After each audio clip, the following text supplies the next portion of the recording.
C plus plus में run time polymorphism पढ़ रहे थे और लास्ट क्लास में हमने वर्चुअल फंक्शन को डिस्कस कर लिया था कि वर्चुअल फंक्शन क्या होते हैं, किस तरीके से इम्प्लीमेंट किया जाता है। उसको इम्प्लीमेंट करने के लिए हमें पता है कि मेथड की ओवरराइडिंग करनी पड़ती है। तो जब भी हम मेथड या फिर फंक्शन की ओवरराइडिंग करते हैं तो क्यों करते हैं, ये सारी बातें हमने लास्ट क्लास में डिस्कस कर ली थी। आज का जो हमारा एजेंडा है वो ये है कि हम सी प्लस प्लस में एब्स्ट्रैक्ट क्लास को समझने वाले हैं और उसी के पैरेलल हमें एक टॉपिक पढ़ना पड़ेगा कि प्योर वर्चुअल फंक्शन क्या होता है। अब ये प्योर वर्चुअल फंक्शन और एब्स्ट्रैक्ट क्लास को हम समझे उससे पहले हमें कुछ बेसिक्स बातें वापस से जाननी होगी कि मान लो कि एक सी प्लस प्लस की क्लास है हमारे पास, एक सी प्लस प्लस की क्लास है हमारे पास। उस सी प्लस प्लस की क्लास में दो तरह के मेंबर फंक्शन हो सकते हैं। पहले अगर मेंबर फंक्शन की बात करें तो वो होते हैं डू नथिंग फंक्शन,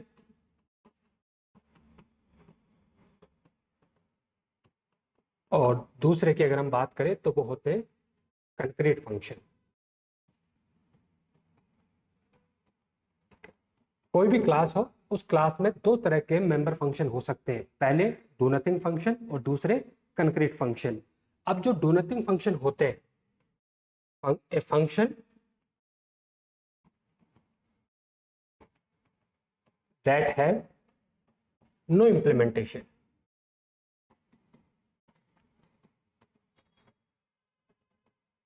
ठीक है, ऐसे फंक्शन जिनका कोई इम्प्लीमेंटेशन नहीं होता है।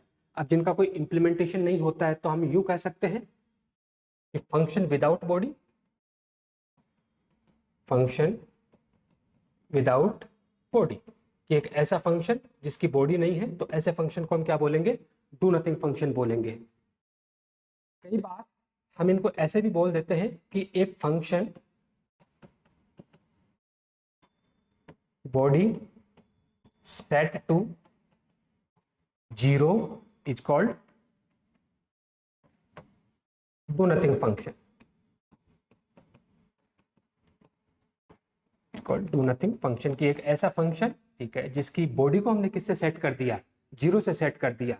अब फंक्शन की बॉडी को 0 से सेट कर दिया, इसका मतलब है कि उसके अंदर किसी भी तरह का कोई कोड नहीं है, और किसी भी तरह का कोई कोड नहीं है तो उसका इंप्लीमेंटेशन नहीं है, उसकी बॉडी नहीं है, और ऐसे फंक्शन को हम बोलेंगे do nothing function.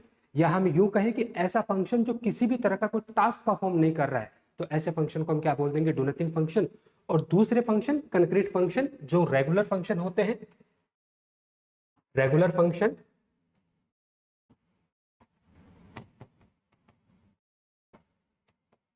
that contain implementation। ठीक है, कि हमारे पास रेगुलर फंक्शन है और उनके पास इंप्लीमेंटेशन है, मतलब ऐसा फंक्शन जिसके पास बॉडी है, वो कुछ ना कुछ टास्क परफॉर्म कर रहा है, तो ऐसा फंक्शन किस कैटेगरी में जाएगा, कंक्रीट फंक्शन की कैटेगरी में जाएगा। अगर हमें एक डू नथिंग फंक्शन बनाना है तो हमें क्या करना पड़ेगा, उस फंक्शन की बॉडी को 0 से सेट करना पड़ेगा। तो हम कैसे बनाएंगे कि मान लो एक फंक्शन है हमारे पास, सबसे पहले हमने उसका रिटर्न टाइप लिखा, लेट्स से वॉइड, फंक्शन का नाम हम रख लेते हैं लेट्स से शो, और शो फंक्शन की बॉडी को किससे सेट कर दो, 0 से सेट कर दो। तो ये फंक्शन को हम क्या बोलेंगे, यहाँ पर डू नथिंग फंक्शन बोलेंगे, कि एक ऐसा फंक्शन जिसकी बॉडी नहीं है और उसकी बॉडी को किससे सेट कर दिया है, 0 से सेट कर दिया है, इसका कोई इंप्लीमेंटेशन नहीं है, तो ये डू नथिंग फंक्शन हो जाएगा। और जो कंक्रीट फंक्शन होते हैं वो रेगुलर फंक्शन है, जैसे एक फंक्शन है हमारे पास डिस्प्ले, तो रिटर्न टाइप लिया वॉइड, फंक्शन का नाम है डिस्प्ले, और यहाँ पर इसकी बॉडी लिखी जाएगी, यहाँ पर बॉडी ऑफ डिस्प्ले।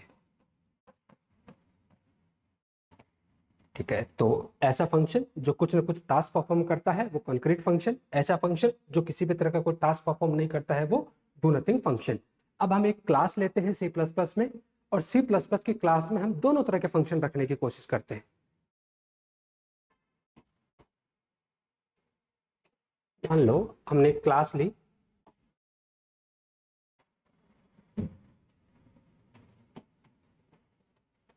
क्लास का नाम हम रख लेते हैं डेमो, और डेमो क्लास के अंदर हमने पब्लिक सेक्शन में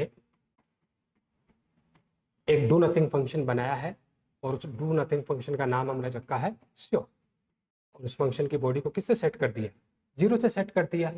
और दूसरा फंक्शन हमने एक कंक्रीट फंक्शन रखा है जिसका नाम हमने रखा है डिस्प्ले, और डिस्प्ले फंक्शन की कुछ बॉडी है। लेट्स से एक प्रिंटिंग स्टेटमेंट हम लिख देते हैं इनसाइड डिस्प्ले।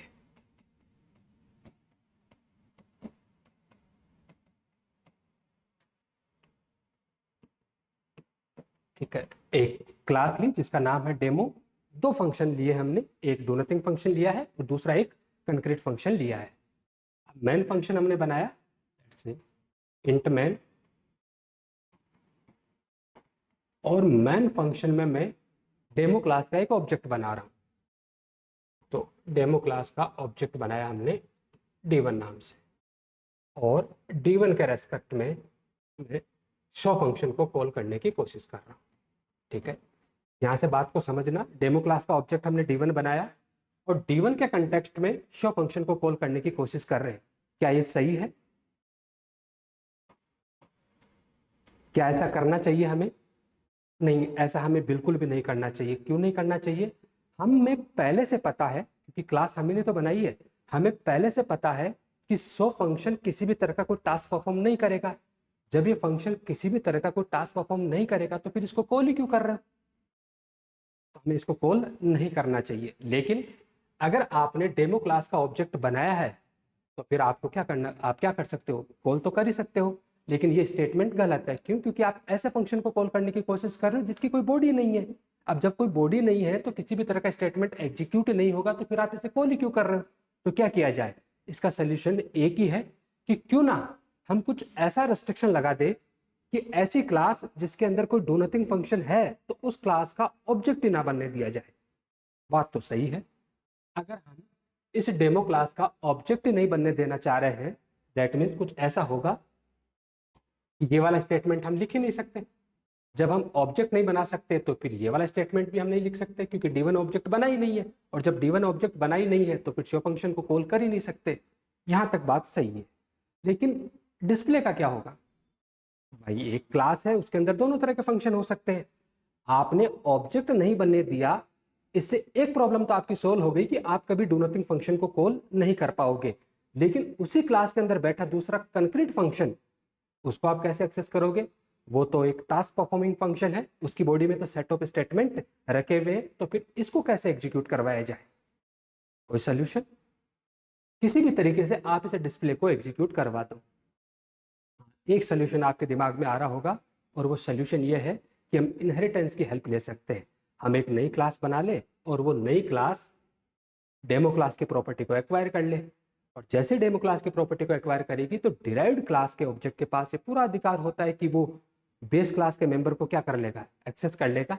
हाँ, ये बात सही है। तो हम क्या करेंगे? एक और क्लास बनाएंगे और वो डेमो क्लास से प्रॉपर्टी को क्या कर रही होगी? एक्वायर कर रही होगी। मैं यहाँ से रफ कर रहा हूँ, बात समझ में आ गई होगी। हम ऐसा नहीं लिख सकते।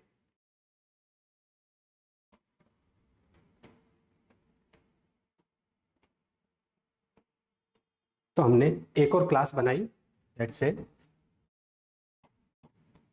क्लास का नाम हम रख लेते हैं फर्स्ट। फर्स्ट क्लास जो है वो पब्लिक मोड में डेमो क्लास की प्रॉपर्टी को क्या कर रही है? एक्वायर कर रही है। ठीक है, बस इतना ही लिखा है हमने, और फर्स्ट क्लास के अंदर किसी भी तरह का कोई स्टेटमेंट नहीं लिखा है। बस फर्स्ट क्लास डेमो क्लास की प्रॉपर्टी को पब्लिक मोड में क्या कर रही है? एक्वायर कर रही है। वापस हम मेन फंक्शन पे चलते हैं, और इस बार हमने ऑब्जेक्ट बनाया है फर्स्ट क्लास का, और फर्स्ट क्लास का ऑब्जेक्ट लेट से हमने बनाया f1 के नाम से। और फिर हम स्टेटमेंट लिखने की कोशिश करते हैं f1 डॉट डिस्प्ले। f1 के कंटेक्स्ट में किसको कॉल करने की कोशिश की हमने? डिस्प्ले को कॉल करने की कोशिश की। अब f1 के कंटेक्स्ट में डिस्प्ले को करने की कोशिश की, तो f1 का टाइप क्या है? फर्स्ट। तो सीधा कंट्रोलर किसके पास जाएगा? फर्स्ट क्लास के पास जाएगा, और वहां पर जाके ढूंढेगा कि क्या कोई डिस्प्ले नाम का फंक्शन अवेलेबल है क्या। अब सीधा फर्स्ट के पास गया, और फर्स्ट के पास गया तो वहां पर किसी भी तरह का डिस्प्ले नहीं मिला। जब फंक्शन का नाम मैच नहीं होता है तो उस केस में वो कहाँ जाएगा? बेस क्लास के पास जाएगा, और वहां जाके ढूंढेगा कि क्या डिस्प्ले नाम का फंक्शन है, और बेस क्लास में तो डिस्प्ले नाम का फंक्शन बैठा है। तो इस स्टेटमेंट की इसके साथ वो क्या कर देगा, मैपिंग कर देगा, कोई इशू नहीं है। अगला स्टेटमेंट हम लिख रहे हैं F1 डॉट शो। पहली बात, क्या ऐसा लिखा जा सकता है? जवाब होगा यस, बिल्कुल लिखा जा सकता है। क्या प्रॉब्लम है? डिराइव्ड क्लास को ये पूरा अधिकार होता है कि वो बेस क्लास के किसी भी मेंबर को एक्सेस करे, एक्सपेक्ट प्राइवेट मेंबर। ठीक है, आप विजिबिलिटी मोड वाला कंटेक्स्ट अलग रख के चलिए, वहां पर वो वाला जो कंसेप्ट है वो तो एप्लीकेबल होगा ही होगा। क्या ऐसा लिखा जा सकता है? जवाब है बिल्कुल लिखा जा सकता है। डिराइव्ड क्लास के ऑब्जेक्ट को ये पूरा राइट होता है कि वो बेस क्लास के किसी भी मेंबर को एक्सेस कर सकता है। तो होगा क्या, सबसे पहले वही फर्स्ट क्लास में जाके ढूंढेगा क्या कोई शो है, नहीं कोई शो नहीं है, तो फिर कहाँ जाएगा, बेस क्लास में, और बेस क्लास में जाके ढूंढेगा कि क्या शो है, यस यहाँ पर शो है, और वो इसको इसके साथ मैप करने की कोशिश करेगा। क्या ऐसा करना चाहिए? अगेन जहां से शुरू हुए थे वहीं पर तो वापस आ गए। इस स्टेटमेंट को नहीं चलने देना था, तभी तो हमने डेमो क्लास का ऑब्जेक्ट बनाने से रेस्ट्रिक्ट किया था कि इसका ऑब्जेक्ट आप नहीं बना सकते। अब आपने इनहेरिटेंस किया उस डेमो क्लास के कंक्रीट फंक्शन को एक्सेस करने के लिए। यस, आप कंक्रीट फंक्शन को तो एक्सेस कर पा रहे हो, लेकिन यहाँ पर फिर से नई प्रॉब्लम क्रिएट हो गई, आप तो उस डू नथिंग फंक्शन को भी एक्सेस करने लग गए। तो फिर क्या किया जाए? ऐसा स्टेटमेंट तो हम यहाँ लिखे, लेकिन कंट्रोल यहाँ पर ना जाए। क्या कोई सोल्यूशन है? ऐसे याद आ रहा होगा कि हाँ, क्यों ना हम इसकी ओवरराइडिंग कर लें। अगर हम इसकी ओवरराइडिंग कर ले तो फिर इस प्रॉब्लम का सोल्यूशन हमें मिल सकता है। तो फिर क्या करेंगे कि ओवरराइडिंग करेंगे, और ओवरराइडिंग करेंगे तो सेम सिग्नेचर के साथ में हमें कहाँ लिखना पड़ेगा, डिराइव्ड क्लास में। तो डिराइव्ड क्लास में हमने इसको लिखा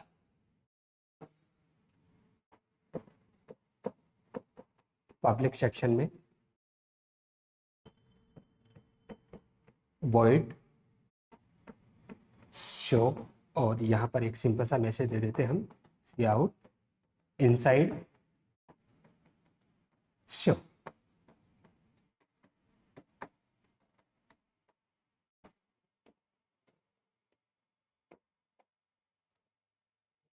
अभी स्टेटमेंट लिखने की कोशिश करते हैं। F1 के कंटेक्स्ट में आपने शो को कॉल किया, तो F1 का टाइप क्या है, फर्स्ट। तो सीधा कंपाइलर कहाँ जाएगा, फर्स्ट क्लास में, और मैप करने की कोशिश करेगा क्या फर्स्ट क्लास के पास शो है। जवाब मिलेगा यस, बिल्कुल इसके पास शो है, तो उसके साथ मैप कर देगा, और ये कोड परफेक्टली वैलिड है, इसमें किसी भी तरह का कोई इश्यू नहीं है, ये बिल्कुल चल जाएगा। लेकिन यहाँ पर एक और प्रॉब्लम आ गई। अगर आप डेमो D1 लिखने की कोशिश करोगे तो ये गलत है। क्यों? क्योंकि आपने इसका ऑब्जेक्ट नहीं बनने देना है। क्यों नहीं बनने देना है? पहले प्रॉब्लम आई थी, और आप ऐसा नहीं कर सकते, ऐसा रेस्ट्रिक्शन लगा हुआ है।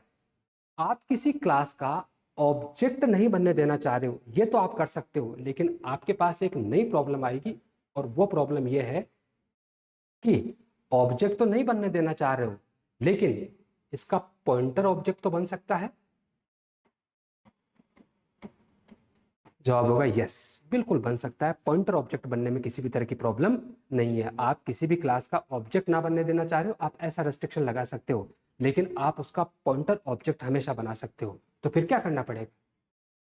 अब आपने डेमो क्लास का पॉइंटर ऑब्जेक्ट बना दिया, और फिर आपने स्टेटमेंट लिखा ptr assign address of f1।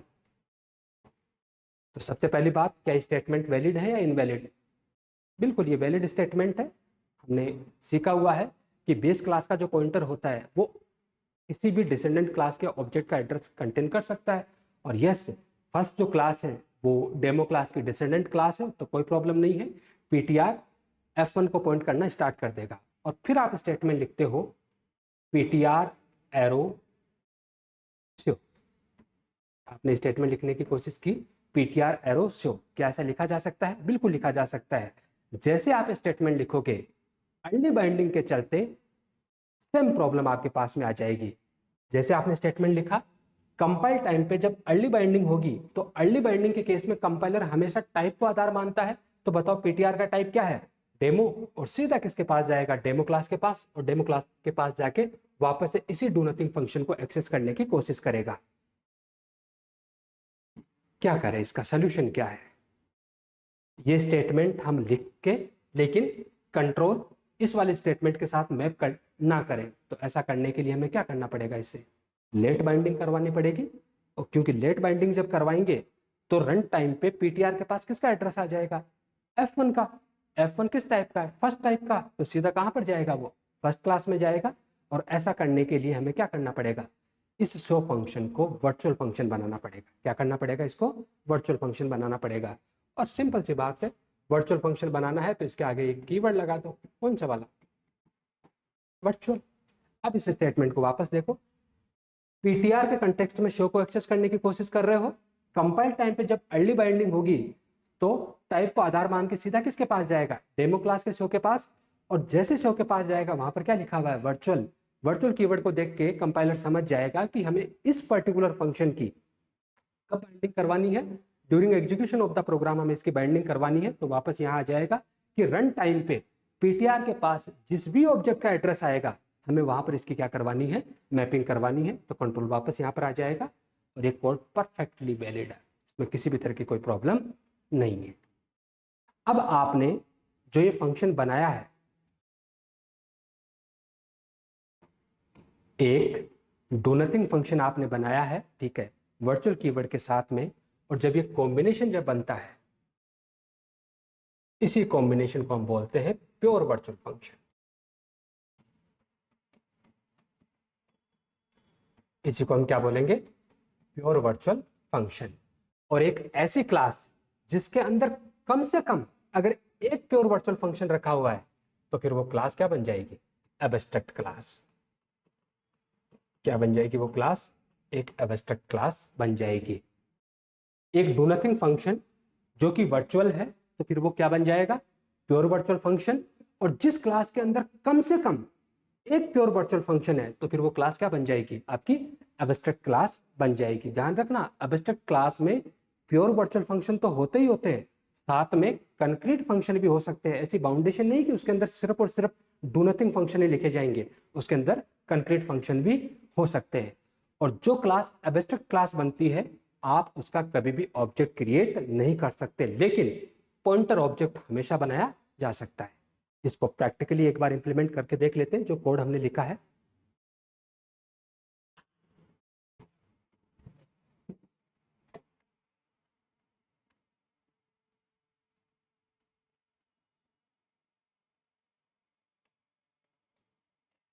कुछ जरूरी हेडर फाइल इंक्लूड कर लेते हैं।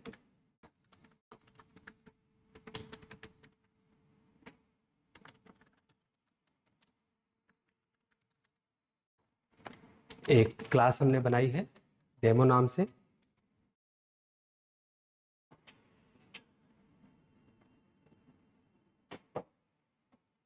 डेमो क्लास के पब्लिक सेक्शन में हम एक डू नथिंग फंक्शन बनाते हैं और वो भी प्योर वर्चुअल फंक्शन होगा। तो हमने लिखा वर्चुअल, फंक्शन का रिटर्न टाइप वॉइड, फंक्शन का नाम लेट से हम रख देते हैं शो, फंक्शन की बॉडी को किससे सेट कर दिया, 0 से सेट कर दिया। और फिर हमने एक और फंक्शन बनाया है, एक कंक्रीट फंक्शन बनाया है, किस नाम से, डिस्प्ले नाम से। और डिस्प्ले फंक्शन की बॉडी में हमने एक सिंपल सा सी आउट स्टेटमेंट लिखा है टेस्टिंग के लिए, इनसाइड डिस्प्ले। अब अगर आपकी क्लास एब्स्ट्रैक्ट क्लास है तो उसको इनहेरिट तो आपको करना ही करना पड़ेगा, क्योंकि इनहेरिट नहीं करोगे तो आप कभी भी कंक्रीट फंक्शन को एक्सेस नहीं कर पाओगे। तो आपने एक और क्लास बनाई फर्स्ट नाम से, फर्स्ट क्लास पब्लिक मोड में डेमो क्लास की प्रॉपर्टी को एक्वायर कर रही है। अब जब एब्स्ट्रैक्ट क्लास अगर आपके पास है तो उसके जितने भी प्योर वर्चुअल फंक्शन है उनको आपको डिराइव्ड क्लास के अंदर ओवरराइड करना ही पड़ेगा। ध्यान रखना, एक एब्स्ट्रैक्ट क्लास में जितने भी वर्चुअल फंक्शन है सबको ओवरराइड करना पड़ेगा। अगर आपकी डिराइव्ड क्लास किसी एक भी प्योर वर्चुअल फंक्शन को अगर ओवरराइड नहीं करती है तो आपकी डिराइव्ड क्लास वापस से क्या बन जाएगी, एब्स्ट्रैक्ट क्लास। और जैसे ही वो एब्स्ट्रैक्ट क्लास बनेगी वो सारे के सारे रेस्ट्रिक्शन उस पर वापस से एप्लीकेबल हो जाएंगे जो किसके पास थे, एब्स्ट्रैक्ट क्लास के पास होते। तो यहाँ पर आपने इसको ओवरराइड किया और जैसे ओवरराइड किया आपने लिखा void show हमें पता है कि जो वर्चुअल कीवर्ड है वो हमें सिर्फ बेस क्लास में लगाना होता है। डिराइव्ड क्लास के जितने भी वर्चुअल फंक्शन होते हैं वो बाय डिफॉल्ट वर्चुअल होते हैं, आपको वर्चुअल कीवर्ड लगाने की रिक्वायरमेंट नहीं है। अगर लगाओगे तो किसी भी तरह की कोई एरर नहीं आएगी। और यहाँ पर हमने लिखा इनसाइड शो।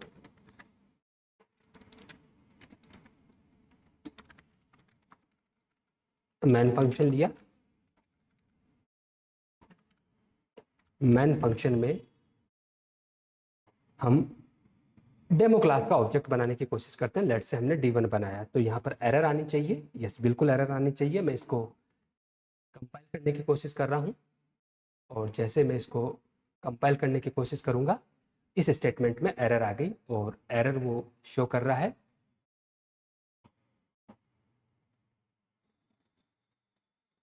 ठीक है, एरर है कि can not declare variable D1 to be of abstract type demo. अगर आपकी क्लास में एक भी प्योर वर्चुअल फंक्शन आ गया तो वो ऑटोमेटिकली क्या बन जाएगी, एब्स्ट्रैक्ट क्लास। और अगर वो एक बार एब्स्ट्रैक्ट क्लास बन गई तो फिर आप उसका ऑब्जेक्ट क्रिएट नहीं कर सकते। तो अब हम फर्स्ट क्लास का एक ऑब्जेक्ट बनाया F1 नाम से। F1 के कंटेक्स्ट में सबसे पहले हमने शो को कॉल करने की कोशिश की, और फिर F1 के कंटेक्स्ट में डिस्प्ले को कॉल करने की कोशिश की। कोई प्रॉब्लम नहीं है, यहाँ पर स्मूथली चलेगा। F1 के कंटेक्स्ट में शो को कॉल किया है तो टाइप को आधार मानेगा, सीधा फर्स्ट के पास जाएगा, शो अवेलेबल है, कोई प्रॉब्लम नहीं है। अगेन जैसे डिस्प्ले को कॉल किया F1 के कंटेक्स्ट में, सबसे पहले फर्स्ट क्लास के पास जाएगा, ढूंढेगा डिस्प्ले है, नहीं मिलेगा तो फिर बेस क्लास के पास जाएगा और ढूंढेगा डिस्प्ले है, यस यहाँ पर डिस्प्ले अवेलेबल है, तो इसको मैप कर देगा। तो जैसे हम इसको एग्जीक्यूट करेंगे, सबसे पहले मैसेज आ जाएगा इनसाइड शो, और उसके बाद मैसेज आएगा इनसाइड डिस्प्ले। सेव किया, बिल्ड किया, yes there is no error, and हमने इसको एग्जीक्यूट किया। और जैसे एग्जीक्यूट किया, मैसेज हमें शो हो रहा है inside show and inside display. तो उम्मीद है आपको ये बात समझ में आ गई होगी कि एब्स्ट्रैक्ट क्लास क्या है और प्योर वर्चुअल फंक्शन क्या होते हैं। अब जो सबसे मेन जो सवाल है यहाँ पर, वो सवाल ये उठता है कि एब्स्ट्रैक्ट क्लास क्यों बनाया, ऐसी कौन सी रिक्वायरमेंट है जहाँ पर हमें एब्स्ट्रैक्ट क्लास बनानी चाहिए। देखो C++ में एब्स्ट्रैक्ट क्लास बनाने के लिए आपको उस क्लास के अंदर प्योर वर्चुअल फंक्शन बनाना पड़ेगा। क्यों? क्योंकि C++ में एब्स्ट्रैक्ट नाम का कोई कीवर्ड नहीं होता है। अगर आप जावा जैसी लैंग्वेज में जाओगे तो वहाँ पर आपको एब्स्ट्रैक्ट कीवर्ड देखने को मिलेगा। अगर आप वहाँ पर किसी भी क्लास के आगे अगर एब्स्ट्रैक्ट कीवर्ड लगा दोगे तो वो क्लास कैसी बन जाएगी, आपकी एब्स्ट्रैक्ट क्लास बन जाएगी। अब हम एब्स्ट्रैक्ट क्लास की इंपॉर्टेंस देखने की कोशिश करते हैं कि एब्स्ट्रैक्ट क्लास हम क्यों बनाए। मान लो हम किसी कॉलेज के लिए कोई सॉफ्टवेयर तैयार कर रहे हैं। जस्ट अजम्पशन लेना है आपको, किसी कॉलेज के लिए कोई सॉफ्टवेयर तैयार करना है। अब जब कॉलेज के लिए कोई सॉफ्टवेयर तैयार करना है तो ऑब्वियसली वहाँ की एंटिटी को हमें रिकॉग्नाइज करना पड़ेगा। और जब हम वहाँ पर एंटिटी को रिकॉग्नाइज करेंगे तो बहुत सारी एंटिटी मिलेगी, लेकिन उनमें सबसे जो इंपॉर्टेंट एंटिटी है वो दो एंटिटी है कि अगर कॉलेज है तो स्टूडेंट होगा ही होगा, और अगर कॉलेज है तो वहाँ पर फैकल्टी होगी ही होगी। और भी बहुत सारे लोग हो सकते हैं, वहाँ पर डीन भी होगा, वहाँ पर मार्केटिंग वाले भी लोग होंगे, वहाँ पर ह्यूमन रिसोर्सेज वाले भी लोग भी होंगे, मतलब बहुत सारे मेंबर एंटिटीज वहाँ पर होगी। लेकिन उन सब में जो इम्पोर्टेंट है वो ये दो एंटिटी है कि अगर कॉलेज है तो वहाँ पर स्टूडेंट भी होगा और वहाँ पर फैकल्टी भी होगी। अगर कोई स्टूडेंट है तो उसके कुछ एट्रीब्यूट होंगे, जैसे इसका रोल नंबर होगा, नेम होगा, इस स्टूडेंट की एज होगी, और वो जिस भी कोर्स में स्टडी कर रहा है वो कोर्स होगा। और भी बहुत सारे एट्रीब्यूट हो सकते हैं, लेकिन हमें यहाँ पर कंसेप्ट को समझना है कि एब्स्ट्रैक्ट क्लास हमें क्यों जरूरी होता है। तो स्टूडेंट है, कुछ प्रॉपर्टीज उसके पास है, रोल नंबर है, नेम है, एज है, कोर्स है। दूसरी है फैकल्टी। फैकल्टी है तो फैकल्टी की भी कुछ प्रॉपर्टी होगी, जैसे फैकल्टी की आईडी होगी जिसको हमने बोल दिया FID, फैकल्टी का नेम होगा, फैकल्टी की एज होगी, और बच्चों की फैकल्टी है तो ऑब्वियसली फैकल्टी की सैलरी भी होगी।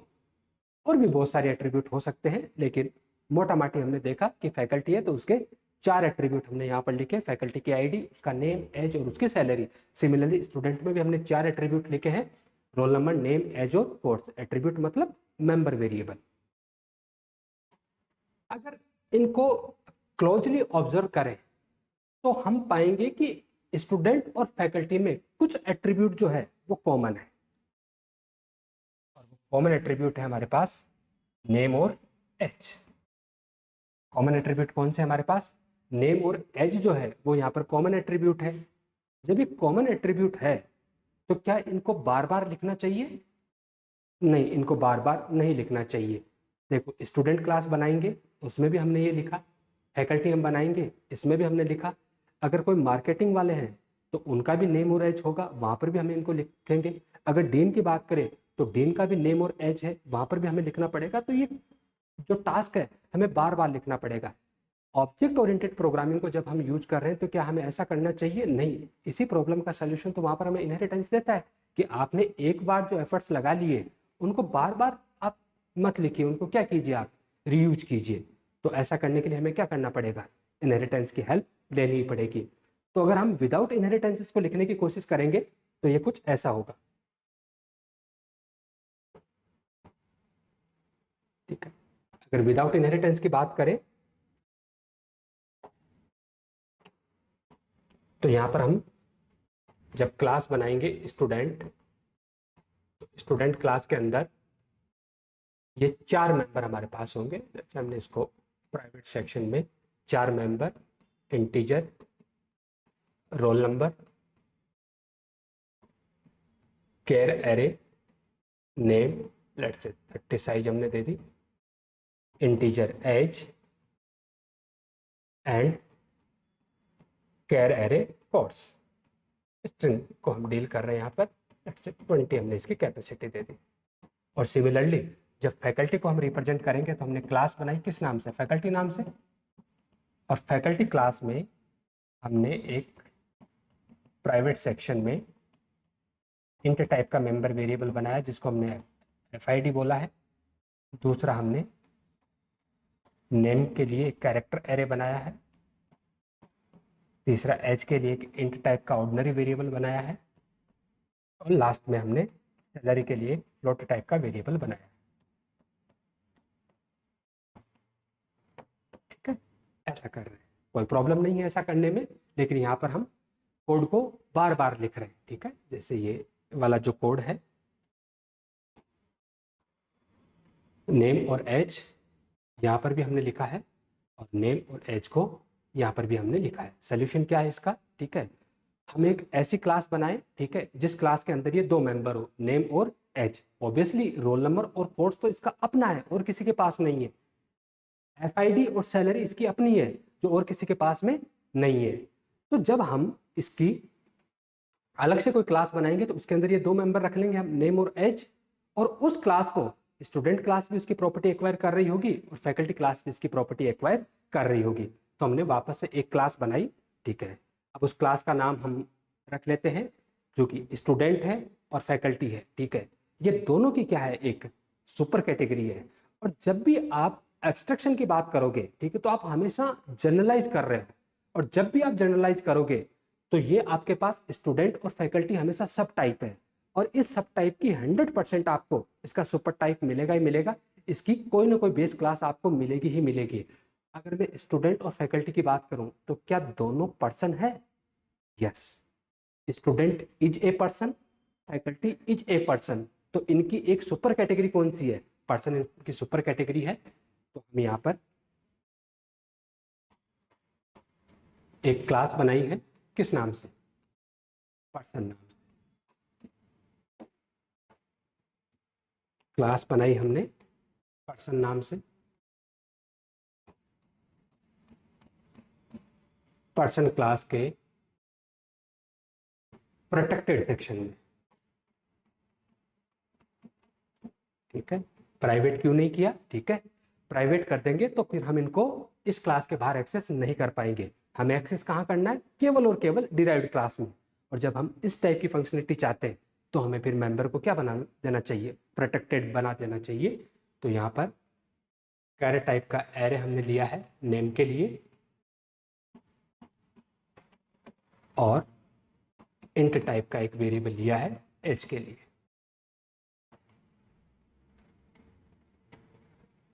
ठीक है, ये क्लास हमने बना दी। जब ये क्लास हमने बना दी तो अब हम क्या करेंगे, इनके प्रॉपर्टी को एक्वायर करेंगे। और जब हम इनकी प्रॉपर्टी को एक्वायर करेंगे तो यहाँ पर हमने लिखा क्लास स्टूडेंट और ये पब्लिक मोड में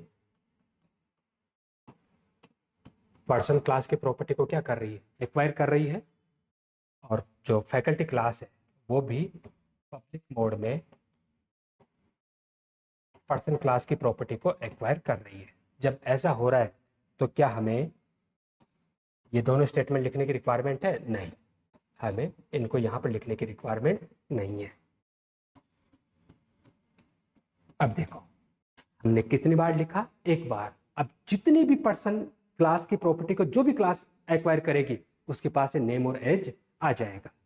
तो पहली बात हमें समझ में आ रही है कि हाँ, जब भी हमें इस टाइप की प्रॉब्लम होती है तो उस टाइप की प्रॉब्लम में हमें हमेशा कोई ना कोई सुपर कैटेगरी मिलती ही मिलती है और उस सुपर कैटेगरी की प्रॉपर्टीज को हमने यहाँ पर ले लिया। अब हम सिंपल सी आपसे एक बात पूछूं, ठीक है, क्या पर्सन का कोई एग्जिस्टेंस है? आपका जवाब होगा पर्सन का कोई एग्जिस्टेंस नहीं है। जैसे मैंने बोला कि जाओ क्लासरूम में से किसी पर्सन को बुला के ले आओ, क्या कोई किसी पर्सन को बुला के ला सकता है? नहीं, किसी पर्सन को बुला के नहीं ला सकता। लेकिन अगर मैंने ये बोला कि जाओ क्लास में से रमेश को बुला के ले आओ, तो क्या बुलाया जा सकता है उसको? यस, बिल्कुल बुलाया जा सकता है, क्योंकि रमेश का एग्जिस्टेंस है लेकिन पर्सन का एग्जिस्टेंस नहीं है। जब इसका कोई एग्जिस्टेंस ही नहीं है तो क्या इसका ऑब्जेक्ट बनने देना चाहिए? नहीं, बिल्कुल नहीं बनने देना चाहिए। अगर बनाओगे तो भी आप कुछ नहीं कर पाओगे। क्यों नहीं कर पाओगे? क्योंकि उसका कोई एग्जिस्टेंस ही नहीं है। हाँ, स्टूडेंट का एग्जिस्टेंस है, फैकल्टी का एग्जिस्टेंस है, लेकिन पर्सन का यहाँ पर कोई एग्जिस्टेंस नहीं है। जब इसका एग्जिस्टेंस नहीं है तो फिर इसका किसी भी तरह का ऑब्जेक्ट क्रिएट नहीं होने देना है। यस, एब्स्ट्रैक्ट क्लास में हम यही तो देखते हैं कि हम उसका ऑब्जेक्ट नहीं बना पाते। ये तो एक प्रॉब्लम थी जिसका सोल्यूशन हमें ये मिल गया और एब्स्ट्रैक्ट क्लास हमने बना ली। अगर आप इसको और भी एक्सटेंड करना चाहते हो, ठीक है, आप एक तीर से दो निशाने लगाना चाह रहे हो, आप यूजेबिलिटी भी देना चाह रहे हो और साथ में आप स्टूडेंट और फैकल्टी को इतना मजबूर करना चाहते हो कि तुम और कुछ करो या ना करो, नेम और एज में वैल्यू आनी चाहिए। आप रोल नंबर में वैल्यू नहीं दोगे चलेगा, कोर्स में वैल्यू नहीं दोगे एक बार के लिए चलेगा, एफआईडी में वैल्यू नहीं दोगे चलेगा, सैलरी में वैल्यू नहीं दोगे चलेगा, लेकिन नेम और एज में डेटा आना ही चाहिए। अगर आप ऐसा करना चाहते हो तो बस यहाँ पर दो प्योर वर्चुअल फंक्शन बना के छोड़ दो, तो फिर ये स्टूडेंट और फैकल्टी इतनी मजबूर हो जाएगी कि उन दोनों के दोनों फंक्शन को ओवरराइड करना पड़ेगा। और जब ये उन दोनों के दोनों फंक्शन को अगर ओवरराइड करेगी तो फिर नेम और एज में डेटा भी चला जाएगा। और अगर ये ओवरराइड नहीं करती है तो स्टूडेंट और फैकल्टी वापस से क्या बन जाएगी? एब्स्ट्रैक्ट। और जब ये वापस एब्स्ट्रैक्ट बन जाएगी तो ये अपना खुद का ही ऑब्जेक्ट नहीं क्रिएट कर पाएगी। तो हम इसमें कुछ एडिशन और कर रहे हैं और वो एडिशन इतना सा है कि हम इसके पब्लिक सेक्शन में एक प्योर वर्चुअल फंक्शन बना रहे हैं, void set name, virtual void set name। और ये डू नथिंग फंक्शन है तो बॉडी को किससे सेट कर दिया? 0 से सेट कर दिया। और एक और प्योर वर्चुअल फंक्शन हम बना रहे हैं, virtual void set h, set h। क्योंकि ये भी डू नथिंग फंक्शन है तो इसकी भी बॉडी किससे सेट कर दो? 0 से सेट कर दो। आप जो चाहिए थे वो काम हो गया, एक तीर से दो निशाने लगे। आपने रीयूजेबिलिटी भी कर ली और साथ में आप इतना श्योर हो गए कि और कुछ हो ना हो, नेम और एज में डेटा प्रोवाइड हो जाएगा। क्यों? क्योंकि इन दोनों को क्या करना पड़ेगा? उसमें ओवरराइड करना ही पड़ेगा। तो जब आपको इस टाइप की फंक्शनलिटी कहीं पर भी चाहिए होती है, जब आप हमेशा किसकी तरफ जाते हो? एब्स्ट्रैक्ट क्लास की तरफ जाते हो। मैं प्रैक्टिकली इसी कोड को इंप्लीमेंट करके बता रहा हूं।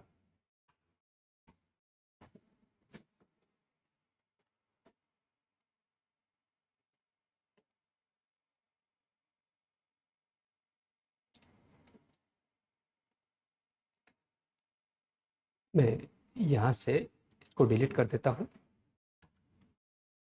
सबसे पहले हमने एक क्लास बनाई है पर्सन नाम से।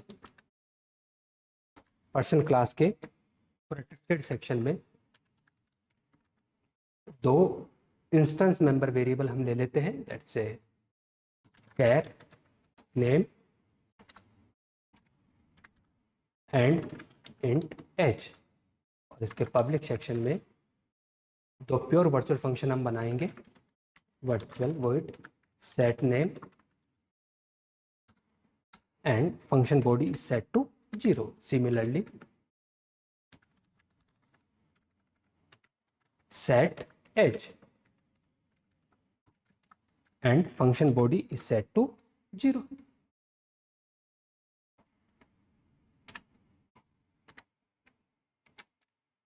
पर्सन है वो हमारी एब्स्ट्रैक्ट क्लास बन चुकी है। अब हमने एक और क्लास बनाई जिसका नाम हमने रखा है स्टूडेंट, और स्टूडेंट क्लास पब्लिक मोड में पर्सन क्लास की प्रॉपर्टी को एक्वायर कर रही है। ऑब्वियसली इसके प्राइवेट सेक्शन में हमने दो मेंबर और रखे हैं। पहला हमने रखा है रोल नंबर और दूसरा हमने रखा है यहाँ पर कोर्स 30।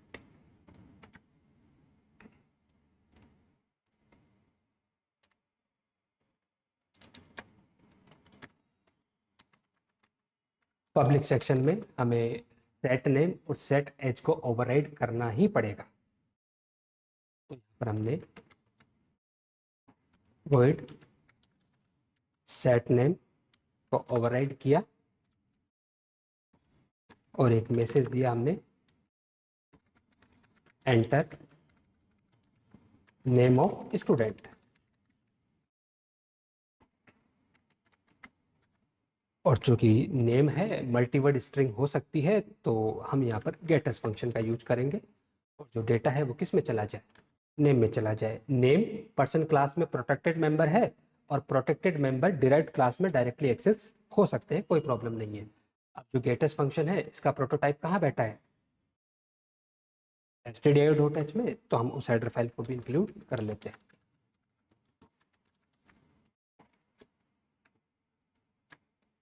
सिमिलरली हम यहाँ पर ओवरराइड करते हैं सेट एज को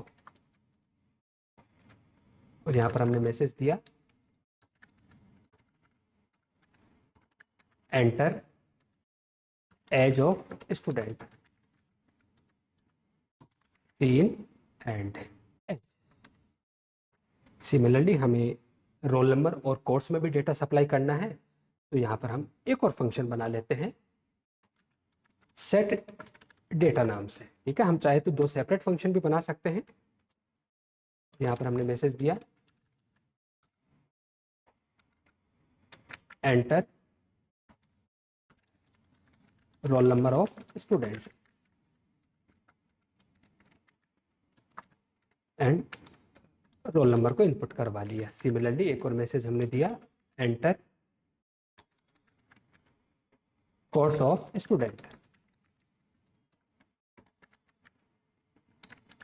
गेटस कोर्स।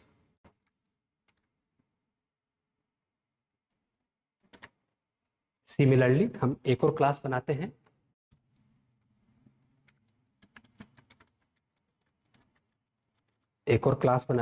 और उस क्लास का नाम हम रख लेते हैं faculty. Faculty class public mode में पर्सन क्लास के प्रॉपर्टी को एक्वायर करेगी। प्राइवेट सेक्शन में इसके खुद के कुछ इंस्टेंस मेंबर वेरिएबल है, जैसे फैकल्टी की आईडी और फैकल्टी की सैलरी। पब्लिक सेक्शन में हमें दोनों फंक्शन को क्या करना पड़ेगा, ओवरराइड करना पड़ेगा। जब दोनों फंक्शन को ओवरराइड करेंगे तो यहाँ पर हमने सेट नेम मैसेज दिया enter name of faculty gets name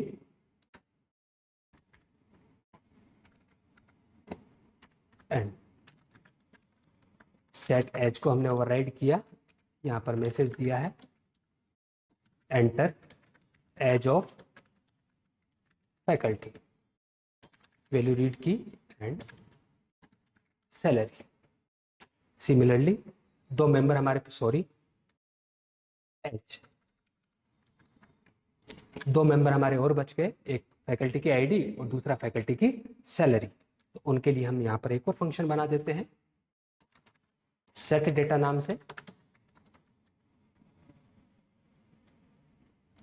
ठीक है, सेट डेटा नाम से बनाया। अब यहाँ कंफ्यूज मत हो ना कि यहाँ पर आपने स्टूडेंट क्लास में भी सेट डेटा बनाया है और फैकल्टी क्लास में भी सेट डेटा बनाया है, दोनों का स्कोप अलग अलग है। मल्टीपल क्लासेस में सेम नाम के फंक्शन हो सकते हैं, कोई प्रॉब्लम नहीं है। तो यहाँ पर हमने मैसेज दिया एंटर फैकल्टी आईडी इन FID, फिर हमने मैसेज दिया एंटर फैकल्टी सैलरी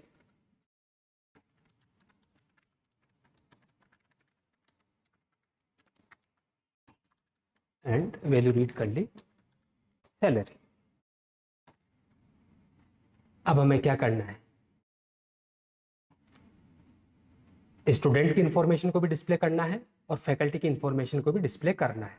एक तरीका तो यह है कि यहाँ पर हम फंक्शन बना दें, यहाँ पर भी फंक्शन बना दें, जो हमें करना ही है। अगर आप ये चाहते हो कि नहीं, हम फैकल्टी और स्टूडेंट दोनों को रेस्ट्रिक्ट करना चाहते हैं कि नहीं वो डेटा प्रोवाइड करवाए ही करवाए, तो फिर आप उसको भी यहाँ क्या कर सकते हो, प्योर वर्चुअल फंक्शन बना दीजिए, उसको भी क्या करना पड़ेगा, इन्हें ओवरराइड करना पड़ेगा। आप थोड़ा रिलैक्सेशन देना चाहते हो कि नहीं ऐसा नहीं होना चाहिए, तो फिर आप दोनों में सेपरेट बना दीजिए। तो यहाँ पर हमने एक फंक्शन बना दिया शो डेटा नाम से, और शो डेटा में हम स्टूडेंट की इंफॉर्मेशन को प्रिंट करवा रहे हैं। तो सबसे पहले हमने प्रिंट करवाया स्टूडेंट रोल नंबर, और स्टूडेंट का जो रोल नंबर है वो कहाँ बैठा है, रोल नंबर में। एंड ऑफ लाइन मैनिपुलेटर के बाद स्टूडेंट का नेम, जो नेम में है, end of line manipulator student age, age end of line manipulator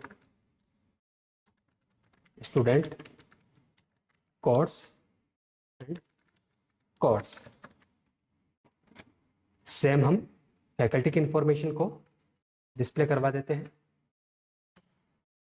तो यहाँ पर भी हमने एक फंक्शन लिया है शो डेटा, मैसेज दिया फैकल्टी आईडी जो FID में रखा हुआ है, फैकल्टी नेम जो नेम में है, फैकल्टी एज जो एज में है, एंड फैकल्टी सैलरी जो सैलरी में।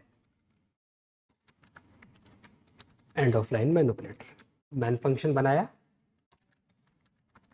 मैन फंक्शन में हम स्टूडेंट क्लास का एक ऑब्जेक्ट बनाते हैं लेट्स से S1 नाम से, और फैकल्टी क्लास का ऑब्जेक्ट हमने बनाया F1 नाम से। सबसे पहले हमने S1 के कंटेक्स्ट में सेट नेम को कॉल किया, फिर S1 के कंटेक्स्ट में सेट एज को कॉल किया, S1 के कंटेक्स्ट में सेट डेटा को कॉल किया, फिर F1 के कंटेक्स्ट में सेट नेम को कॉल किया, F1 के कंटेक्स्ट में सेट एज को कॉल किया, F1 के कंटेक्स्ट में सेट डेटा को कॉल किया। हमें पता है सेट डेटा से जो रिमेनिंग दो एट्रीब्यूट है उनकी डेटा इनपुट करवाने के लिए, तो इनपुट वाला काम हो गया है। अगर हमें स्टूडेंट की इंफॉर्मेशन को डिस्प्ले करवाना है तो हम लिखेंगे S1 dot show data, and faculty की इंफॉर्मेशन के लिए F1 डॉट शो डेटा। मैं उम्मीद करता हूँ कि आप C++ में एब्स्ट्रैक्ट क्लास जैसा कंसेप्ट पढ़ रहे हैं और बाइंडिंग वाला प्रोसेस हमने कंप्लीट कर लिया है, तो आप इनमें बिल्कुल अब कंफर्टेबल हो गए होंगे, किसी भी तरह का कोई इश्यू नहीं होगा। एक बार हम इसको कंपाइल करते हैं।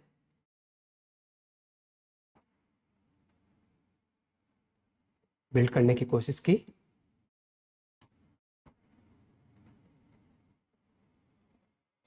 या there is no error.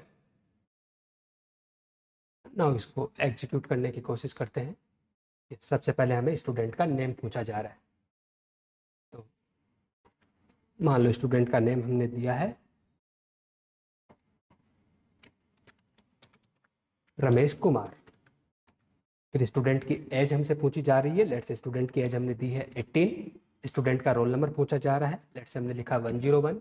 Student का कोर्स हमसे पूछा जा रहा है, लेकिन उससे पहले ही फैकल्टी का नेम हमसे मांग लिया, और ये वाला जो फील्ड है इसका डेटा इनपुट नहीं लिया। ये बफर की वजह से ये प्रॉब्लम आई है, तो हमें बफर को खाली करवाना पड़ेगा। प्रॉब्लम कहाँ पर आई है? ये स्टूडेंट का डेटा रीड नहीं कर पा रहा है। ठीक है, मैं वापस एक बार इसको क्लोज कर रहा हूँ, और ये नेम को नेम में प्रॉब्लम कर रहा है। सेट डेटा, यहाँ पर इसको प्रॉब्लम आ रही है, तो यहाँ पर इसको हम फ्लश करवा देते हैं। ठीक है, उम्मीद है इनपुट आउटपुट वाले चैप्टर में आपने इसको पढ़ा होगा, इसका रोल क्या होता है, वहाँ पर हमने इसको डिटेल से डिस्कस किया है। सेम प्रॉब्लम यहाँ पर भी आएगी।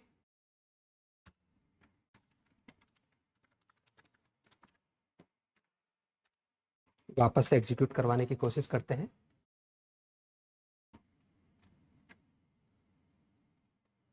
स्टूडेंट का नेम हमसे पूछा जा रहा है, तो हमने लिखा रमेश कुमार।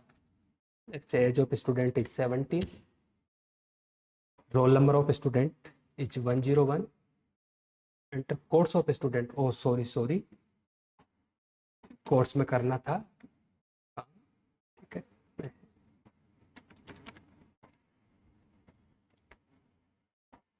कोर्स इनपुट करने में प्रॉब्लम आ रही है, तो यहाँ कोर्स में, और ये आगे तो फ्लोटिंग पॉइंट डेटा है, कोई प्रॉब्लम नहीं आएगी। वापस एग्जीक्यूट करते हैं। स्टूडेंट का नेम हमसे पूछा जा रहा है, तो नेम हमने यहाँ पर लिखा, let's say Kamlesh Chand. Age of student now 19। Roll number of student is 101। Course of student let's say MCA। Name of faculty let's say Rahul Kumar. Age of faculty is 29।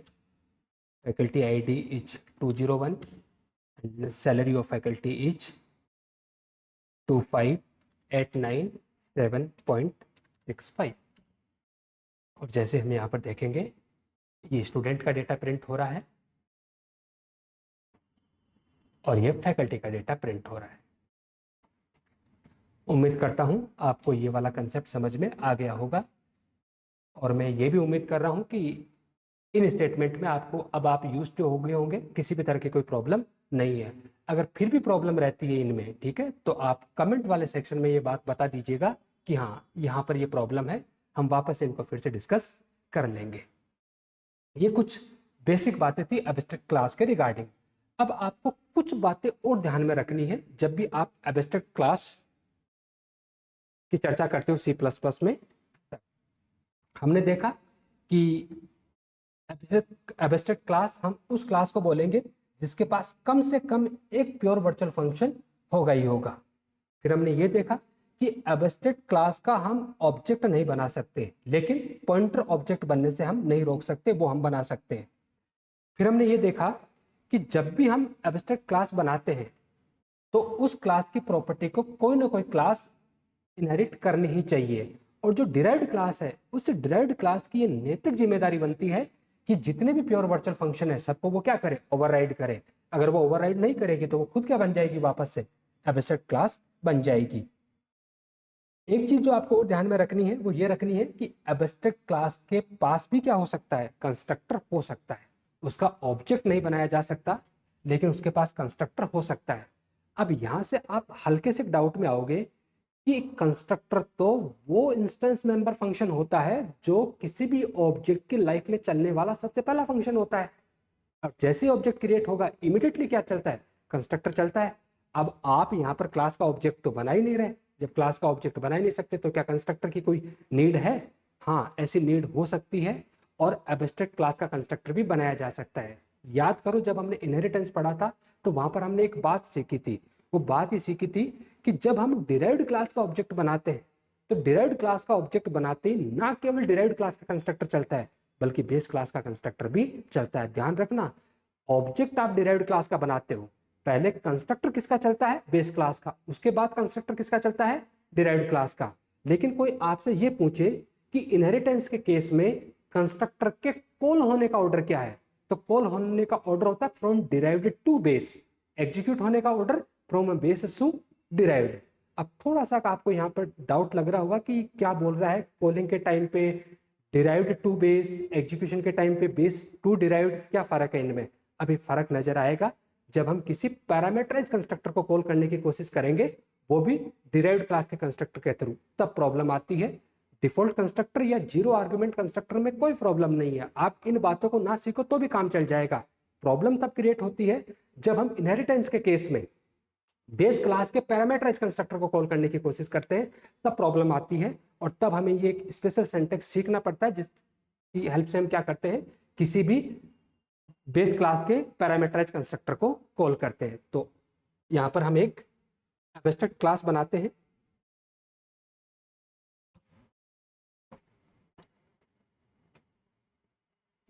Let's say abstract class हमने यहां पर बनाई है demo नाम से। ठीक है, यहां पर आपको कंसेप्ट को समझना है, और डेमो क्लास के पब्लिक सेक्शन में आपने इसका कंस्ट्रक्टर बनाया है। कंस्ट्रक्टर कैसे बनाया जाता है, आप बहुत कंफर्टेबल होंगे ऐसी बातों में। और यहाँ पर हमने मैसेज लिखा है कंस्ट्रक्टर कॉल। ठीक है, थोड़ा हमें पता चले तो मैं यहाँ मैसेज में डेमो लिख देता। ठीक है, ठीक है। अब चूंकि इसको एब्स्ट्रैक्ट क्लास बनाना है तो ऑब्वियसली बात है, इसमें एक प्योर वर्चुअल फंक्शन तो हमें बनाना ही पड़ेगा।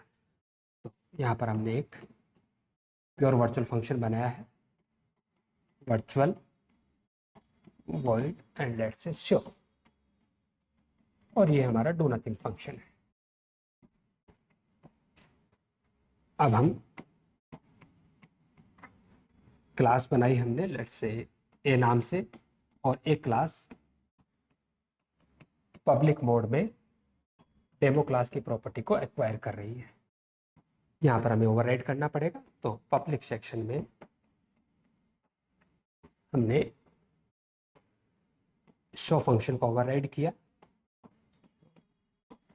यहाँ पर हमने मैसेज दिया है inside show,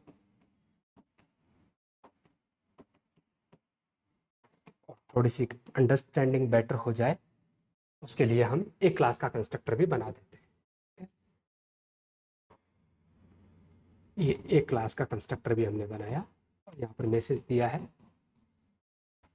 constructor called,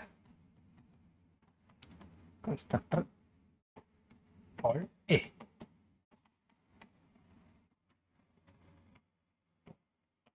main function लिया है, और मैन फंक्शन में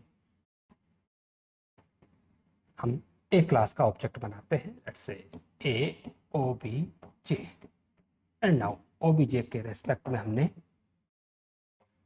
शो को कॉल किया है।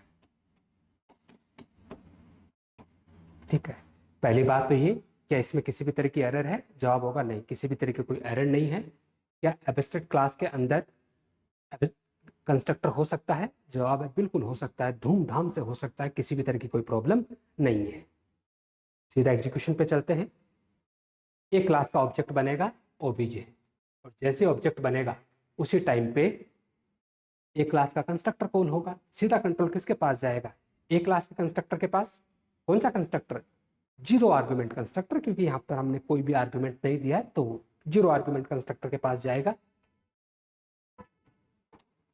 सीधा कंट्रोल यहां से जीरो आर्गुमेंट कंस्ट्रक्टर के पास गया। अब ध्यान रखना, एक कंस्ट्रक्टर अपनी बॉडी एग्जीक्यूट करने से पहले ही किसे कॉल कर देगा?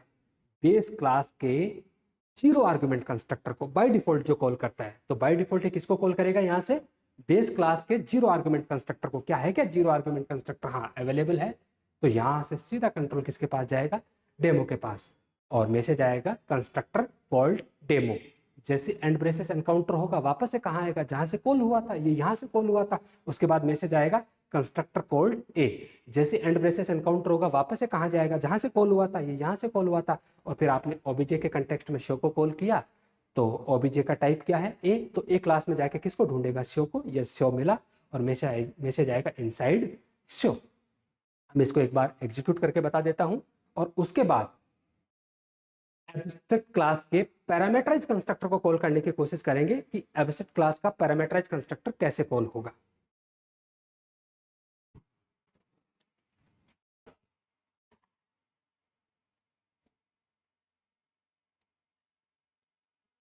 मैं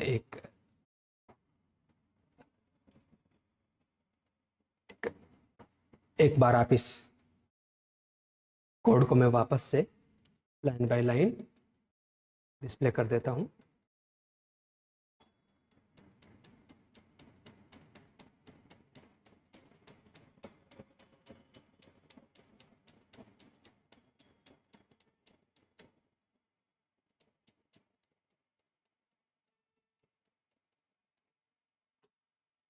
एक नई फाइल बनाई हमने,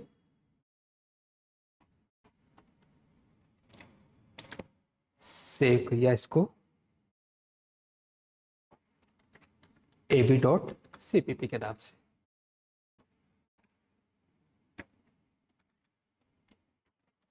जरूरी हेडर फाइल इंक्लूड कर लेते हैं।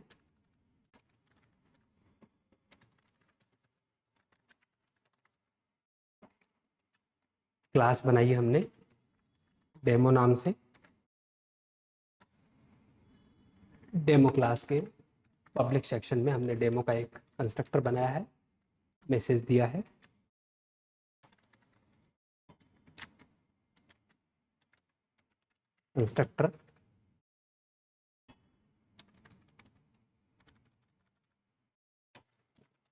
Constructor called demo.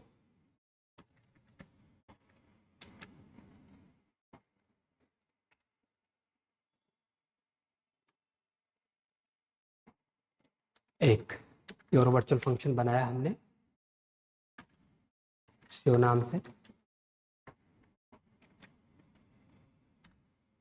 एक क्लास बनाई हमने टेस्ट नाम से। टेस्ट क्लास पब्लिक मोड में डेमो क्लास की प्रॉपर्टी को एक्वायर कर रही है। यहाँ पर इसके पब्लिक सेक्शन में हम टेस्ट क्लास का कंस्ट्रक्टर बना देते हैं। मैसेज दिया कंस्ट्रक्टर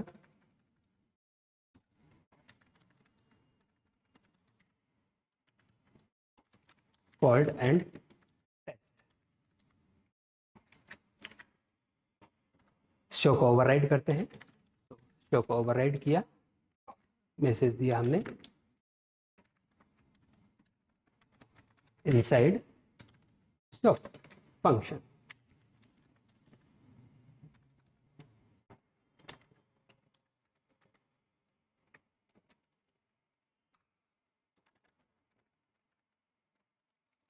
मैन फंक्शन में टेस्ट क्लास का ऑब्जेक्ट बनाया हमने, लेट्स से t1 नाम से, और t1 के कंटेक्स्ट में हमने शो को कॉल किया है। तो जैसे टेस्ट क्लास का ऑब्जेक्ट t1 बनेगा, इमीडिएटली क्या करेगा? वो टेस्ट क्लास के जीरो आर्गुमेंट कंस्ट्रक्टर के पास जाएगा। जीरो आर्गुमेंट कंस्ट्रक्टर अपनी बॉडी एग्जीक्यूट करवाने से पहले बेस क्लास के जीरो आर्गुमेंट कंस्ट्रक्टर को कॉल करेगा। ये अपनी बॉडी एग्जीक्यूट करेगा, वापस से टेस्ट के पास आएगा, ये अपनी बॉडी एग्जीक्यूट करेगा, जैसे बॉडी एग्जीक्यूट हो जाएगी वापस से जहाँ से कॉल हुआ था वहाँ पर आ जाएगा, और उसके बाद T1 के कंटेक्स्ट में शो को कॉल किया, शो के पास जाएगा इनसाइड शो, तो हमारे मैसेज मिलेगा constructor called demo, constructor called test and inside show function. Save किया, एग्जीक्यूट करवाते हैं, ठीक है, एग्जीक्यूट करवाया तो constructor called demo, constructor called test and inside show function. अब ये हुआ कैसे? आपने ऑब्जेक्ट बनाया टेस्ट क्लास का, पहले कंस्ट्रक्टर चला किसका? डेमो क्लास का। ऐसा कैसे पॉसिबल हुआ? तो ये पॉसिबल होता है एक स्पेशल सिंटैक्स से, और वो स्पेशल सिंटैक्स होता है डिराइव्ड क्लास के कंस्ट्रक्टर के नाम के आगे आपको लिखना होता है कोलन, और कोलन के बाद आप बेस क्लास का नाम लिख दीजिए, लेट्स से डेमो। ये वो स्पेशल सिंटैक्स है। क्या आउटपुट में कोई फर्क आएगा? नहीं, कोई फर्क नहीं आएगा, सेम आउटपुट है। अब आप लिखो या ना लिखो, ठीक है, अगर आप नहीं लिखोगे तो कंपाइलर खुद पर खुद ये लाइन लिख देगा, और अगर आपने लिख दिया तो कंपाइलर नहीं लिखेगा। अब आपका एक सवाल ये हो सकता है कि ये कंपाइलर लिखता है, हमें तो दिखता ही नहीं है, ठीक है, तो थोड़ा सा विचार करोगे तो आपको समझ में आएगा कि जब कंपाइलर आपको लिख के देखता है तो वो .obj फाइल में लिख के देता है। आपका कंट्रोल किसके पास में? .cpp फाइल के पास में, तो यहाँ पर आपको नहीं दिखेगा। अब मान लो इसमें हम थोड़ा सा चेंजेस करते हैं, और वो चेंजेज ये है कि डेमो क्लास के प्रोटेक्टेड सेक्शन में एक वेरिएबल बना दिया हमने ए, और डेमो क्लास में एक कंस्ट्रक्टर हमने बनाया है जो एक इंट टाइप की वैल्यू एज एन आर्गुमेंट ले रहा है। यहां पर हमने मैसेज दिया cout and demo parameterize constructor called, और यहां पर जो पी में जो वैल्यू रिसीव हुई है वो हम ए तक पहुंचा देते हैं।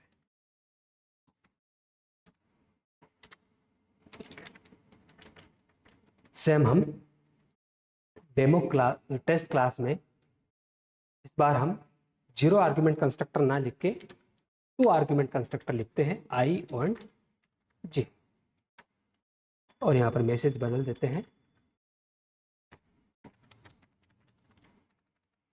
Test class parameterize constructor called.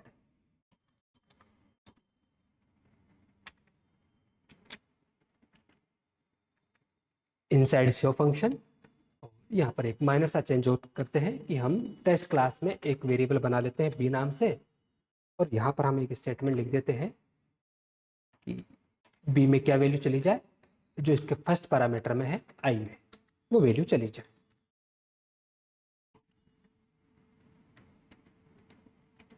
और शो फंक्शन में हम ए और बी की वैल्यू को प्रिंट करवा देते हैं, सी आउट एंड वैल्यू ऑफ ए। ध्यान रखना ए को हम डायरेक्टली एक्सेस कर सकते हैं क्योंकि वहां पर हमने ए को प्रोटेक्टेड सेक्शन में लिखा है जो ड्राइव्ड क्लास में एक्सेसिबल है, और फिर हम बी की वैल्यू को प्रिंट करवा देते हैं value of b and end of line manipulator. इस बार हमने टेस्ट क्लास का ऑब्जेक्ट T1 बनाया, और T1 को बनाते टाइम पे हम 2 आर्गुमेंट पास कर देते हैं। पहला आर्गुमेंट है 11 और दूसरा आर्गुमेंट है 20।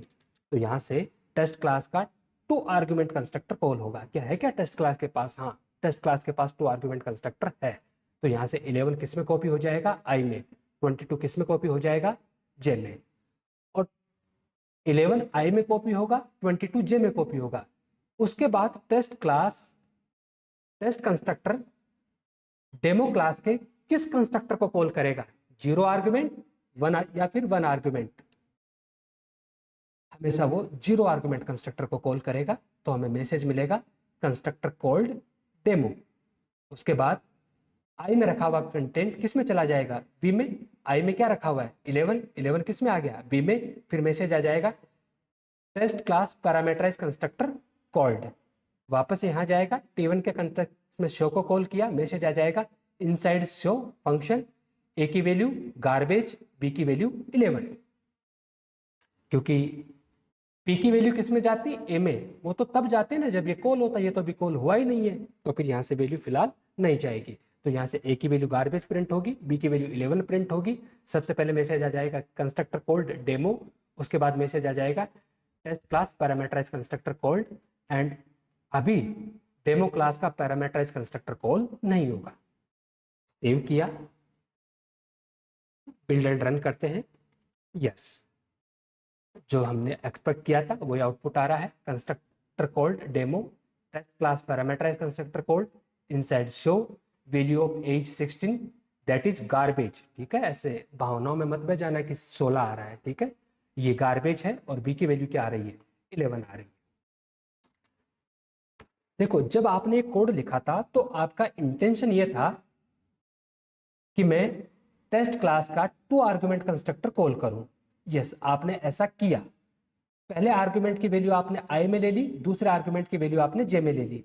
आई की वैल्यू को आप बी को देना चाहते थे और जे की वैल्यू को आप ए को देना चाहते थे। और ऐसा करने के लिए आपको डेमो क्लास के इस 1 आर्गुमेंट कंस्ट्रक्टर को कॉल करना पड़ेगा।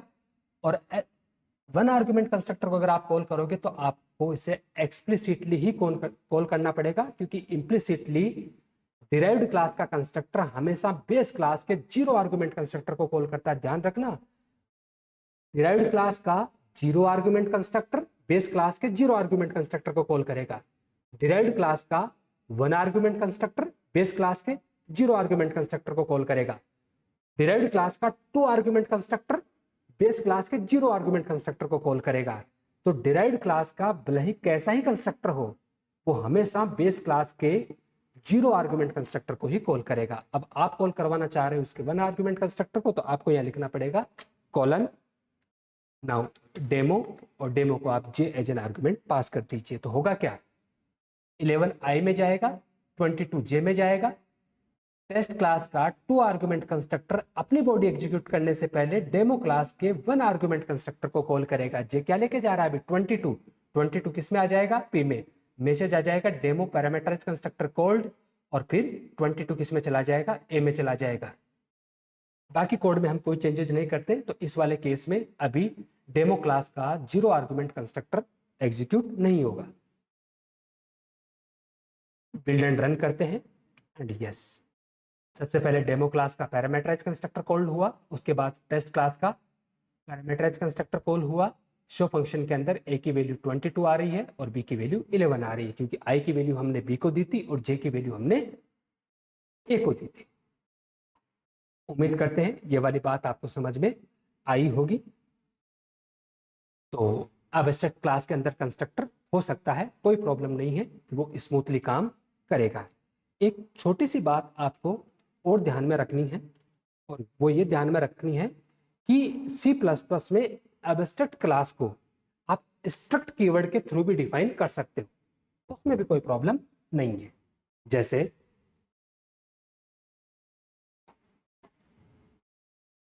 आपने लिखा struct demo and virtual void fun function body is set to 0। क्या ये वैलिड है? तो जवाब होगा हाँ, ये वैलिड है। एब्स्ट्रैक्ट क्लास को C++ में आप स्ट्रक्ट कीवर्ड के साथ में भी लिख सकते हो, ठीक है, कोई प्रॉब्लम नहीं है। आप स्ट्रक्ट कीवर्ड लिखो, क्लास कीवर्ड लिखो, कोई फर्क नहीं पड़ेगा। अगर उसके अंदर प्योर वर्चुअल फंक्शन है तो फिर वो 100% एब्स्ट्रैक्ट है, इसमें किसी भी तरह का कोई प्रॉब्लम नहीं है। और वैसे भी जब हमने क्लास एंड ऑब्जेक्ट और स्ट्रक्चर वाले कंसेप्ट को उस चैप्टर में देखा था, तो वहां पर हमने देखा था कि C++ का स्ट्रक्चर और C++ की क्लास में कोई फर्क होता ही नहीं है। अगर आप स्ट्रक्चर की हेल्प से लिखोगे तो आपको स्ट्रक्ट कीवर्ड लिखना है, और क्लास की हेल्प से आप बनाते हो तो आपको कौन सा कीवर्ड लिखना है, क्लास कीवर्ड लिखना है। हाँ, एक माइनर सा फर्क है, और वो फर्क ये है कि स्ट्रक्चर के जो मेंबर होते हैं they are by default public. वो बाय डिफॉल्ट क्या होते हैं, पब्लिक होते हैं, जबकि क्लास के जो मेंबर होते हैं they are by default private. बस इतना सा फर्क है, बाय डिफॉल्ट प्राइवेट होते हैं। तो सी प्लस प्लस के स्ट्रक्चर की बात करें तो सी प्लस प्लस के स्ट्रक्चर के जो मेंबर है वो बाय डिफॉल्ट पब्लिक होते हैं, और सी प्लस प्लस की क्लास के जो मेंबर है वो बाय डिफॉल्ट प्राइवेट होते हैं। बाकी जो काम आप क्लास कीवर्ड लिख के कर सकते हो वो सारा का सारा काम सी प्लस प्लस में आप स्ट्रक्ट कीवर्ड लिख के कर सकते हो, कोई प्रॉब्लम नहीं है। तो उम्मीद करता हूं मैं कि ये प्योर वर्चुअल फंक्शन और एब्स्ट्रैक्ट क्लास वाला कंसेप्ट आपको समझ में आया होगा।